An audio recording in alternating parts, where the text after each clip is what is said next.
ایک دن ادم رحمہ اللہ تعالیٰ کا بخارا کے باغات کی طرف سے گزر ہوا۔ آپ ایک نہر کے کنارے جو باغات کے اندر سے ہوتی ہوئی نکلتی تھی بیٹھ کر وضو کرنے لگے۔ آپ نے دیکھا کہ نہر میں ایک سیب بہتا ہوا آ رہا ہے۔ خیال کیا کہ اس کے کھا لینے میں کوئی مذائقہ نہیں، چنانچہ اسے اٹھا کر کھا لیا۔ جب کھا چکے تو یہ وسوسہ پیدا ہوا کہ میں نے سیب کے مالک سے اجازت نہیں لی اور ناجائز طریقے پر کھا لیا ہے۔ اس خیال سے باغ کے مالک کے پاس گئے کہ اسے اس امر کی اطلاع دے دیں تاکہ اس کی اجازت سے حلال و مباح ہو جائے۔ چنانچہ باغ کے دروازے کو جہاں یہ سیب بہہ کر آیا تھا کھٹکھٹایا۔ آواز سن کر ایک لڑکی بہر آئی۔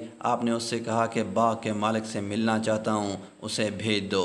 اس نے عرض کیا کہ وہ عورت ہے۔ آپ نے فرمایا کہ اچھا اس سے پوچھ لو، میں خود حاضر ہو جاؤں۔ چنانچہ اجازت مل گئی اور آپ اس خاتون کے پاس تشریف لے گئے اور سارا واقعہ اس کو سنایا۔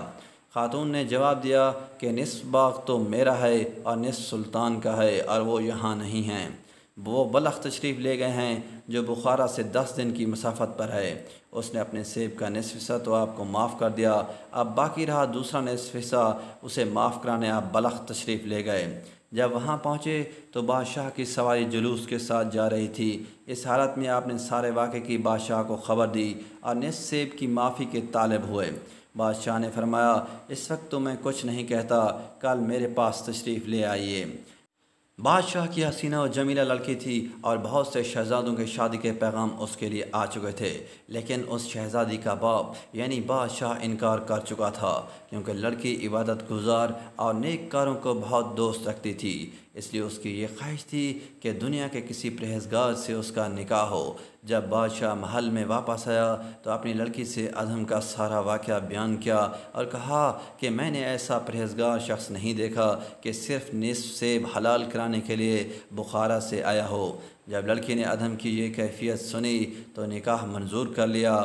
جب دوسرے دن ادم بادشاہ کے پاس آئے تو اس نے ان سے کہا کہ جب تک آپ میری لڑکی کے ساتھ نکاح نہیں کریں گے آپ کو نصف سیب معاف نہیں کروں گا۔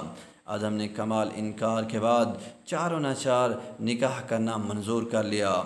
چنانچہ بادشاہ نے لڑکی کے ادم کے ساتھ نکاح کر دیا۔ جب ادم خلوت میں اپنی بیوی کے پاس گئے تو دیکھا کہ لڑکی نہایت آراستہ و پیراستہ ہے اور وہ مکان بھی جہاں لڑکی تھی نہایت تکلفات کے ساتھ مزین ہے۔ ادم ایک گوشے میں جا کر نماز میں مصروف ہو گئے، حتیٰ کہ اسی حالت میں صبح ہو گئی اور متواتر 7 راتیں اس طرح گزر گئیں۔ اب تک سلطان نے سیب کا نصف انہیں معاف نہ کیا تھا، اس لیے آپ نے بادشاہ کو یاد دہانی کے لیے کہلا بھیجا کہ اب وہ معاف فرما دیجئے۔ بادشاہ نے جواب دیا کہ جب تک آپ کا میری لڑکی کے ساتھ اجماع کا اتفاق نہ ہوگا میں معاف نہیں کروں گا۔ آخرکار شب ہوئی اور ادم نے اپنی بیوی کے ساتھ اجماع پر مجبور ہوئے۔ آپ نے غسل کیا، نماز پڑھی اور چیخ مار کر مصلی پر سجدے میں گر پڑے۔ لوگوں نے دیکھا ادم رحمۃ اللہ مردہ تھے۔ بعد ازاں اس لڑکی سے ابراہیم رحمہ اللہ پیدا ہوئے۔ چونکہ ابراہیم کے نانا کا کوئی لڑکا نہ تھا اس لیے سلطنت ابراہیم کو ملی۔ آپ کے سلطنت چھوڑنے کا واقعہ مشہور ہے۔ جی ہاں دوستو، یہ ہوتا ہے اللہ کا ڈر۔ ایک سے معاف کروانے کے لیے کیا کیا نہیں کیا، حالانکہ بادشاہ کی ساری دولت کو بھی ٹھکرا دیا۔ دوستو اس طرح کی مزید ویڈیوز کے لیے سبسکرائب میری چینل۔